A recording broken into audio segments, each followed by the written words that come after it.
जिंदाबाद जिंदाबाद। दलितों पर अत्याचार बंद करो, बंद करो, बंद करो, भाजपनी कुटपुतली थवानुं बंद करो, बंद करो, बंद करो।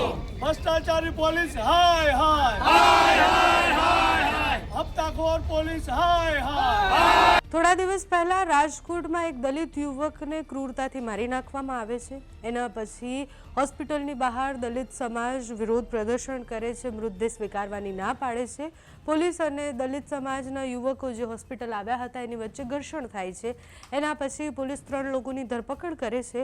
હજુ પણ સમાજમાં આક્રોશ છે। હજુ સુધી મુખ્ય આરોપીને કેમ પકડવામાં નથી આવ્યો એ વાત સાથે દલિત સમાજના આગેવાનો અને મોટી સંખ્યામાં લોકો રસ્તા પર ઉતર્યા। એ રાત્રે પોલીસ સાથે દલિત સમાજના યુવકોનો જે ઘર્ષણ થયો એ વિષય પર કલેક્ટર સાથે વાત કરવા અને આવેદનપત્ર આપવા માટે ગયા। સાથે જ મુખ્ય આરોપીને જલ્દીમાં જલ્દી પકડવામાં આવે। પોલીસની કામગીરી સામે પણ દલિત સમાજના આગેવાનોએ ઘણા બધા સવાલ ઉઠાવ્યા છે। તો આજે રાજકોટમાં શું થયું, રેલી દરમિયાન શું થયું, દલિત સમાજના આગેવાનો શું કહી રહ્યા છે તે જુઓ। इनकलाब जिंदाबाद, जिंदाबाद जिंदाबाद। दलितों पर अत्याचार बंद करो, बंद करो, बंद डॉक्टर बाबा साहेब आंबेडकर,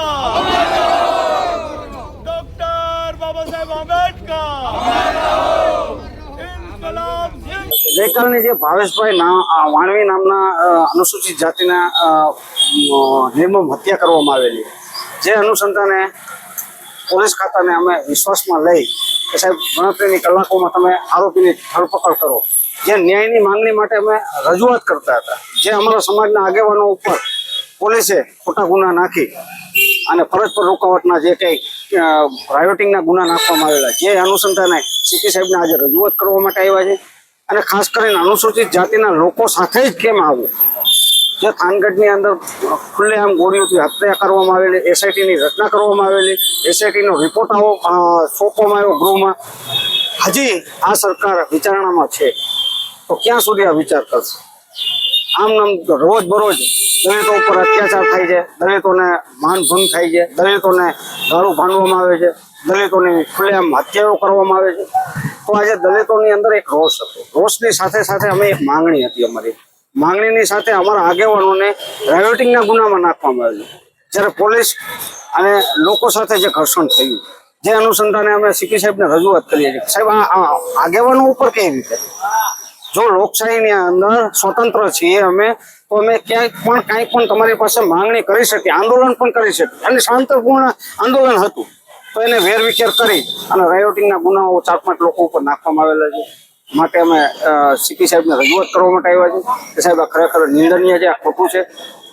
અમે સમાજના આગેવાનો ગણતરીના કલાકોમાં આરોપીને પકડવામાં આવ્યા છે, કઈ રીતે એ સરાહનીય છે, પોલીસની કામગીરી ઉપર સરાહનીય, પણ વિશ્વાસ અવિશ્વાસ સમાજ ઉપર જે વિશ્વાસ ઉઠી રહ્યો છે બિનબરોજ, જે ઉનાકાંડની અંદર આરોપીઓ છૂટા કરવામાં આવેલા છે, થાનગઢની અંદર ખુલ્લેઆમ ગોળીઓ મારવામાં આવેલી છે, જેનો એસઆઈટીની રચના કરવામાં આવેલી હતી, એસઆઈટીની રચના બાદ એનો રિપોર્ટ પણ આવી ગયો, હજી સરકાર એની વિચારણામાં છે। ત્યારે ક્યાંક ને ક્યાંક અનુસૂચિત જાતિના લોકો ઉપર વિશ્વાસ ઉઠી રહ્યો છે, સરકાર ઉપરથી, પોલીસ ઉપરથી, એની જગ્યાએ વિશ્વાસ અપાવવાની જગ્યાએ એની જ ઉપર ગુનાઓ નાખવામાં આવેલી છે, એની જ ઉપર ફરિયાદો દાખલ થવામાં આવેલી છે। ભાઈ એને શું ખોટું કર્યું? એ કાંઈ બોમ્બ વિસ્ફોટ તો લઈને ત્યાં નતા આવ્યા સિવિલ ચોકની અંદર, માત્ર એને એના સમાજના જે પ્રતિનિધિ હતા એ આગેવાનો એને આશ્વાસન આપવાનું હતું, આશ્વાસનની જગ્યાએ એની ઉપર લાઠીચાર્જ કરવામાં આવ્યો, લાઠીચાર્જ કરી અને એની ઉપર રાયોટિંગનો ગુના નાખવામાં આવ્યો, ફરજ પર રોકાવટનો। આ ક્યાંનો ન્યાય? તો લોકશાહીની અંદર આપણે જીવીએ છીએ, ખરેખર આ શર્મનાક વાત કહેવાય કે અમારા માટે, અમારા અનુસૂચિત જાતિને ડેડ બોડી લઈને અમારે સિવિલ ચોકની અંદર બેસવું પડે અને પછી ન્યાયની માંગણી કરવી પડે।